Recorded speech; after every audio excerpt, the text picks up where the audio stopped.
आज हम स्तुति प्रार्थना उपासना के जो 8 मंत्र हैं उनमें से जो पहला मंत्र है उसके ऊपर विचार करेंगे। महर्षि दयानंद जी ने इस मंत्र का अर्थ संस्कार विधि में दिया है सामान्य प्रकार में। पहले मंत्र का उच्चारण करें।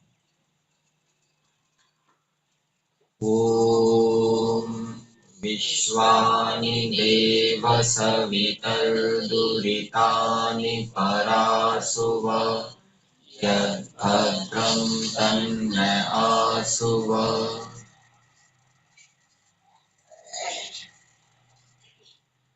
दो संबोधन है इस मंत्र के अंदर, एक देव है और दूसरा सविता। देव शब्द का अर्थ किया है शुद्ध स्वरूप और सब सुखों के दाता परमेश्वर। देने वाले देव धातु देवो दानादवा दीपनादवा द्योतनादवा दीष्टानो भवति देव। दा धातु से भी देव शब्द का निर्वचन हो जाता है, व्युत्पत्ति हो जाती है। तो परमेश्वर देने वाला है इसलिए उसको देव कहते हैं। क्या देने वाला है? तो वहां लिखा सब सुखों को देने वाला। सुख व्यक्ति मनुष्य भी देते हैं और मनुष्य सुख न्यायपूर्वक भी देते हैं, अन्यायपूर्वक भी देते हैं। आवश्यक नहीं है कि हमने जितने भी आज तक दूसरे प्राणियों को सुख दिए सभी के सभी हमने न्यायपूर्वक दिए हों। अन्यायपूर्वक भी हमने सुख दूसरों को दिया होगा, चाहे जानबूझकर हो चाहे अनजाने। परंतु ईश्वर कभी अन्यायपूर्वक सुख नहीं देता, कभी अधर्म पूर्वक सुख नहीं देता। जब भी सुख देता है तो धर्म पूर्वक सुख देता है। तो ईश्वर सुखों को देने वाला है, अर्थात धर्म से जो सुख प्राप्त होता है, धर्म का फल जो सुख है उसको देने वाला परमेश्वर है। और भी अनेक प्रकार के सुख बताए गए हैं। विवेक से सुख होता है, वैराग्य से, समाधि से, इन सभी सुखों को देने वाला परमेश्वर है। विवेक दूसरे मनुष्य हमें नहीं दे सकते, दूसरे मनुष्य हमें केवल शाब्दिक ज्ञान दे सकते हैं। तो जैसे परमेश्वर हमें सुख देता है, धार्मिकों को सुख देता है, धर्म आचरण का फल सुख देता है, वैसे ही मनुष्यों को भी, सज्जनों को सुख देना चाहिए, धार्मिक व्यक्तियों को सुख देना चाहिए। ये ईश्वर की उपासना है। ईश्वर अधार्मिकों को सुख नहीं देता। अधार्मिकों के विषय में क्या लिखा है? सत्यात प्रकाश के स्वमंतव्य मंतव्य प्रकाश में कि अधार्मिक व्यक्ति चाहे कितना गुणवान हो, चक्रवर्ती राजा भी क्यों ना हो, उसके बल की हानि, उसका अप्रिय आचरण करना चाहिए। और लेकिन धार्मिक व्यक्ति निर्बल हो, गुणहीन हो, फिर भी उसका प्रिय आचरण करना चाहिए, उसके बल को बढ़ाना चाहिए, उसकी रक्षा करनी चाहिए। तो ये मनुष्यों के लिए है, ईश्वर भी ऐसा ही करता है। दूसरा अर्थ दिया है देव का शुद्ध स्वरूप। शुद्ध का अर्थ किया है कि परमेश्वर पवित्र है। स्वरूप के वैसे 3 अर्थ बताए जाते हैं, गुण, कर्म और स्वभाव। यहाँ पर स्वभाव अर्थ लेंगे। ईश्वर शुद्ध स्वभाव वाला है, अर्थात पवित्र स्वभाव वाला, या दूसरे शब्दों में कहें परमेश्वर स्वभाव से पवित्र है, परमेश्वर स्वभाव से शुद्ध है। जीवात्मा भी स्वभाव से शुद्ध बताई गई है सत्यात प्रकाश। जीवात्मा भी स्वभाव से पवित्र है, ईश्वर भी स्वभाव से पवित्र है। स्वभाव से पवित्र का मतलब इसको और खोला गया है कि ईश्वर अविद्या आदि क्लेशों से युक्त नहीं हो। अविद्या, अस्मिता, काम, क्रोध, या और विस्तार कर दो, काम, क्रोध, लोभ, मोह, भय, शोक, ईर्ष्या, ईर्ष्या, द्वेष, अभिमान आदि जो क्लेश होते हैं उनसे परमेश्वर क्या है, युक्त नहीं होता, स्वभाव से पवित्रता।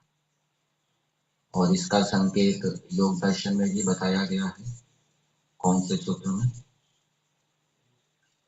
क्लेश कर्म विपाक आशयी अपरामृष्टा पुरुष विशेषा ईश्वर।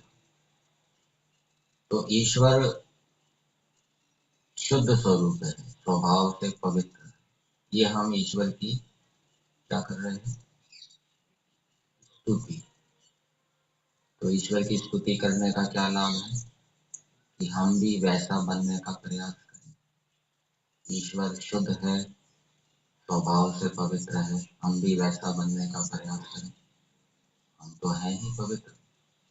ये प्रश्न उत्पन्न हो सकता है, हम तो स्वभाव से पवित्र हैं ही, फिर पवित्र बनने का मतलब क्या हो? स्वभाव से पवित्र तो है, लेकिन निमित्त के कारण से हमारे अंदर अविद्या उत्पन्न हो जाती है। अविद्या का कारण क्या बताया वैशेषिक दर्शन में? इंद्रिय दोषात संस्कार दोषात च अविद्या। ईश्वर के अंदर अविद्या उत्पन्न नहीं होती।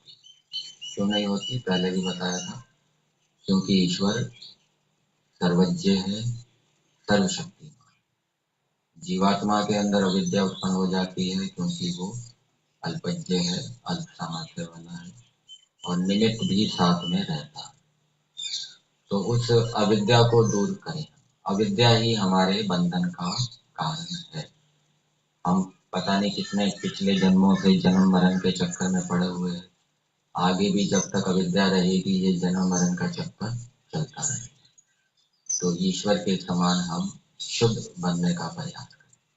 अविद्या दूर होगी तो हमें सुख शांति की प्राप्ति होगी। जितनी जितनी अविद्या दूर होती जाएगी उतना उतना सुख बढ़ता जाएगा। तो ये देव शब्द के दो अर्थ हो गए। इन अर्थों के अनुसार हम अपना व्यवहार, अपना क्रियाकलाप करें। इन अर्थों को हम अपने व्यवहार में लाने का प्रयास करें। ये ईश्वर की उपासना। ईश्वर शुद्ध है तो हम भी शुद्ध बने।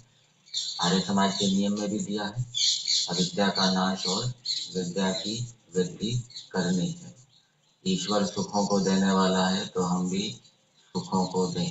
किनको दें? जो धार्मिक सज्जन व्यक्ति हैं उनको हम सुखों को दें। जो धार्मिक संतान है उसको हम सुख दें। जो धार्मिक शिष्य है उसको सुख दें। राजा भी जो धार्मिक प्रजाएं हैं उनको सुख दें, उनको सम्मानित करें।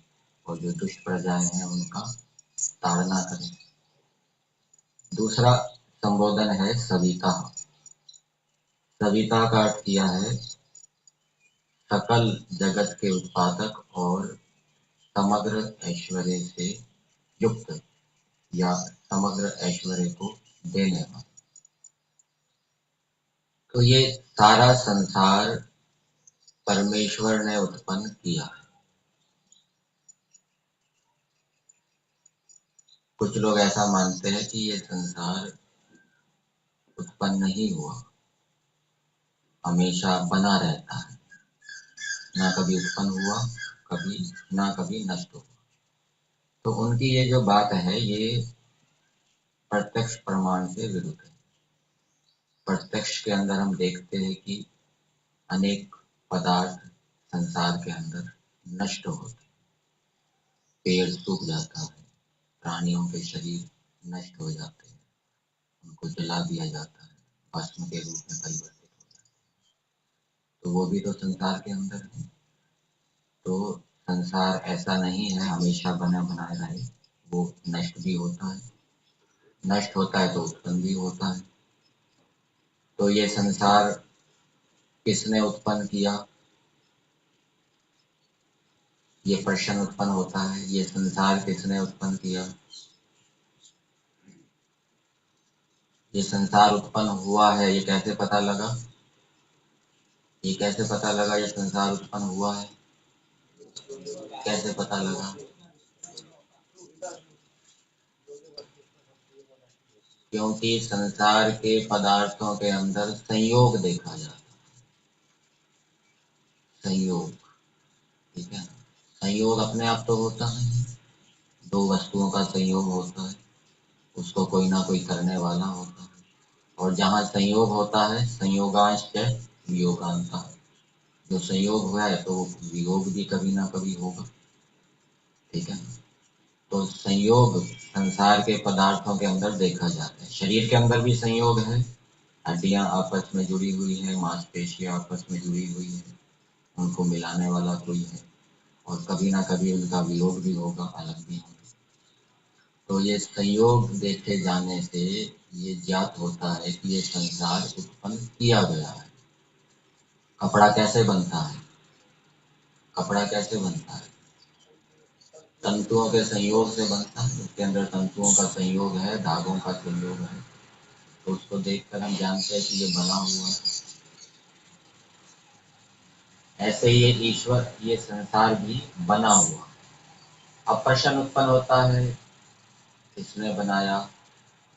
ये तो सिद्ध हो गया, चलो बना हुआ है। ये भी सिद्ध हो गया कि ये संसार नष्ट भी होता है। तो ये बनाया किसने? ये संसार। तीन चीजें बताई गई हैं, ईश्वर, जीव और प्रकृति। इस संसार को बनाने का मसाला है प्रकृति, रॉ मटेरियल, सत्वगुण, रजोगुण, तमोगुण। वो जड़ है, ज्ञान शून्य है, उनके अंदर ज्ञान नहीं है, वो अपने आप ज्ञान पूर्वक मिल नहीं सकते, ठीक है ना। और संसार के अंदर ज्ञान पूर्वक संयोग देखा जाता है, ज्ञान पूर्वक रचना। कौन सा पदार्थ, कौन सा परमाणु कहाँ रखना है, कौन से परमाणु अधिक रखने हैं, कौन से कम रखने हैं, किसके साथ मिलाना है, ये सब ज्ञान पूर्वक रचना देखी जाती है। तो जड़ पदार्थ तो ज्ञान शून्य है, वो अपने आप तो चल फिर कर आपस में मिल नहीं सकते, तो प्रकृति तो बन नहीं सकती स्वयं। दूसरा बचा जीवात्मा। जीवात्माएं अनेक हैं, क्या पता अनेक जीवात्माओं ने मिलकर इस संसार को बना दिया हो।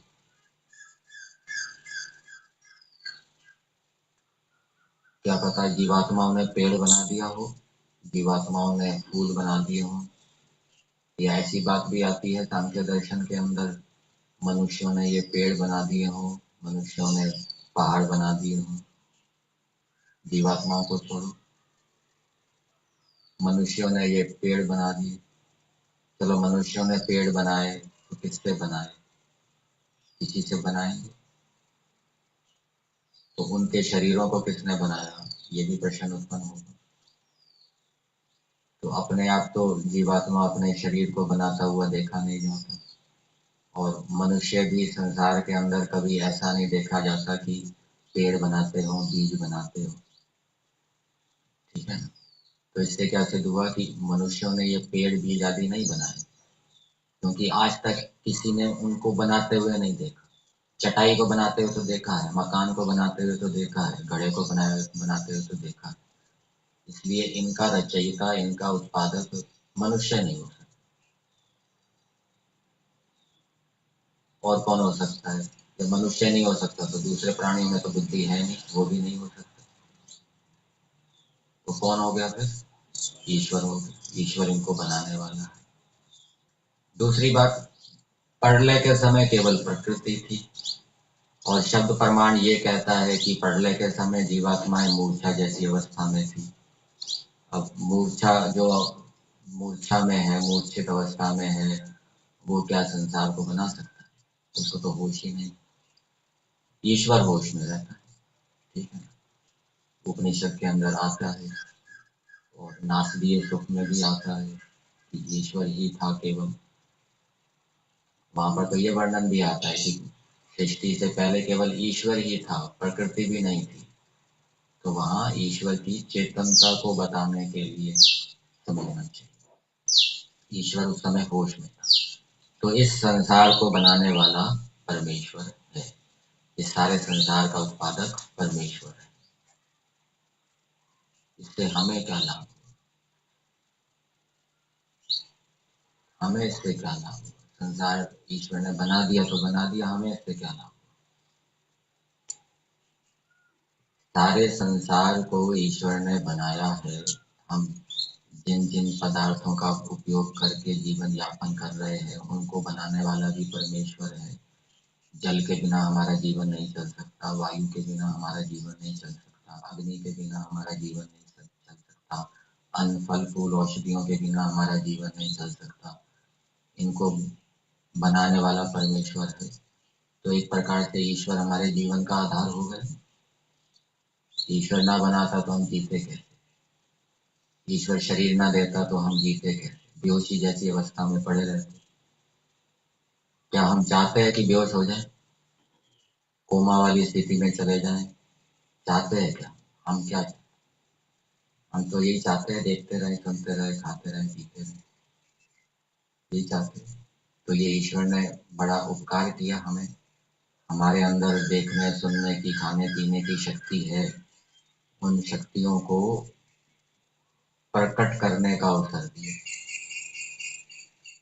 एक व्यक्ति के पास विद्याएं हैं, वो बहुत सी विद्याएं जानता है, कलाएं जानता है, लेकिन उसको अवसर ही नहीं मिल रहा उनका उपयोग करने का। क्या वो सुखी होगा, दुखी होगा? दुखी होगा। जिसके पास विद्या है वो तो यही चाहेगा कि मैं दूसरों को बताऊं, दूसरों को लाभान्वित करूं। तो हमारे पास भी शक्तियां हैं देखने सुनने की, जानने की। ईश्वर ने उन शक्तियों को क्रिया रूप में लाने के लिए हमें सूक्ष्म शरीर, स्थूल शरीर आदि बनाकर दिए। तो ये ईश्वर का क्या है? बड़ा उपकार है। तो इस स्तुति को करने से हम एक प्रकार से ईश्वर के उपकार को मानते हैं। और ईश्वर के उपकार को मानने से क्या होता है? क्या लाभ होता है? दो प्रकार से प्रेम भाव उत्पन्न होता है। एक तो दूसरों के गुणों को देखने से प्रेम भाव उत्पन्न होता है। वहां पर भी वो गुण का संबंध उपकार से रहेगा कि उस गुण से हम लाभान्वित हो रहे हैं। और दूसरों के उपकार से भी, उपकारों के ऊपर विचार करने से भी क्या है? ईश्वर के प्रति प्रेम भाव उत्पन्न होता है। तो ये स्तुति का फल है। और दूसरा इसका अर्थ किया है सविता का, समग्र ऐश्वर्य के दाता। तो ईश्वर ऐश्वर्य को देने वाला है, अच्छे अच्छे गुणकर्म स्वभावों को देने वाला है। गुणकर्म स्वभावों को देने का मतलब, विचार यदि हम करें, गुणकर्म स्वभावों के विषय में हमें जानकारी होती है, उनको कैसे हम धारण करें उसके उपाय परमेश्वर ने बताए गए हैं, संकल्प आदि। और फिर जो मनुष्य संकल्प लेकर उत्साह से उस गुण को धारण करने के लिए प्रयास करता है निरंतर, तो परमेश्वर उस गुण के विषय में विज्ञान दे देता है। विज्ञान दे देता है, फिर उसको संकल्प लेने की आवश्यकता नहीं। ये गुण कर्म स्वभावों को देना है। तो जैसे ईश्वर अच्छे अच्छे गुण कर्म स्वभावों को देने वाला है, बताने वाला है, प्रेरणा देने वाला है, वैसे ही मनुष्यों को भी, दूसरे मनुष्यों को अच्छे अच्छे बातों को, अच्छी अच्छी शिक्षाओं को, अच्छे अच्छे गुण कर्म स्वभावों को बताना चाहिए कि ये अच्छी अच्छी विशेषताएं हैं। पुरुषार्थ, धैर्य, सहन शक्ति, प्रेम, कृतज्ञता, आनंद में रहना, ईमानदारी, सत्य भाषण, ये अच्छी अच्छी बातें दूसरों को बतानी चाहिए और उनको धारण करने की प्रेरणा देनी चाहिए। ये ईश्वर की उपासना है। ईश्वर भी ऐसा काम कर रहा है। तो ये दो संबोधन। और अब प्रार्थना की गई है हमारे सभी दुर्गुण, दुर्व्यसनों और दुखों को दूर करने की। हम कौन? संस्कार विधि में गृहस्थ आश्रम प्रकरण में एक मंत्र की व्याख्या में महर्षि दयानंद जी लिखते हैं। वहाँ गृहस्थों का प्रकरण है, वहाँ भी प्रार्थना की गई है। नहा शब्द है, हम हम सबके साथ समान हृदय वाले रहें। तो सबके साथ समान हृदय वाले रहें, तो वहाँ पर सब कौन है वो लिखा हुआ है। माता पिता, संतान, स्त्री पुरुष, भृत्य मित्र, पड़ोसी और अन्य सब मनुष्यों के साथ समान हृदय वाले हम रहें। वही अर्थ यहाँ पर भी लेना चाहिए कि हमारे सभी दुर्गुण दुर्व्यसन दुखों को दूर कीजिए। हमारे कौन? हमारे अर्थ तो कर रहे हैं, हमारे दुर्गुण दुर्व्यसनों और दुखों को दूर कीजिए। भावना क्या बना रहे हैं? हम कौन? केवल हम परिवार के सदस्य ही बस? तो हम हमारे पड़ोसी, हमारे भृत्य, हमारे मित्र, हमारे संबंधी और हम सब जो भी सहयोगी जितने भी मनुष्य हैं उन सब के, हम सब मनुष्यों के, ठीक है, जितना हम इसको व्यापक कर सकते हैं कर सकते। हम सब देश के मनुष्यों के, हम सब विश्व के मनुष्यों के दुर्गुण दुर्व्यसन और दुखों को दूर कर दिया। परिवार की भावना भी बना सकते हैं, समाज की भावना भी बना सकते हैं। समाज के अंदर हम जितने मनुष्य हैं हमारे दुर्गुण दुर्व्यसनों को दूर कर दिया। राष्ट्र की भावना भी बना सकते हैं, हमारे राष्ट्र के अंदर जितने मनुष्य हैं उनके। विश्व की भावना भी बना सकते हैं। तो सबके प्रति भावना बनाने से क्या लाभ होता है? जब सबके लिए प्रार्थना की जाती है तो उससे क्या लाभ होता है? व्यक्ति प्राय शत्रु के लिए अच्छी प्रार्थना नहीं करता, शत्रु के लिए क्या प्रार्थना करता है? इसका नाश हो, इसका विनाश हो, इसको रोग लगे, ऐसी प्रार्थना करता है। अच्छी प्रार्थना तो उसके लिए नहीं करता। परंतु जब सबके लिए हम इस प्रकार की उत्तम प्रार्थना करेंगे तो उसके संस्कार पढ़ेंगे, और जितने अधिक उसके संस्कार पढ़ेंगे, प्रबल होंगे, तो सामने वाले व्यक्ति के प्रति वो यदि कोई गलत आचरण करे, गलत व्यवहार करे, तो उसके प्रति द्वेष भाव उत्पन्न नहीं होगा, शत्रुता उत्पन्न नहीं होगी, क्योंकि ये संस्कार शुरू से ही डाले गए सबके कल्याण के।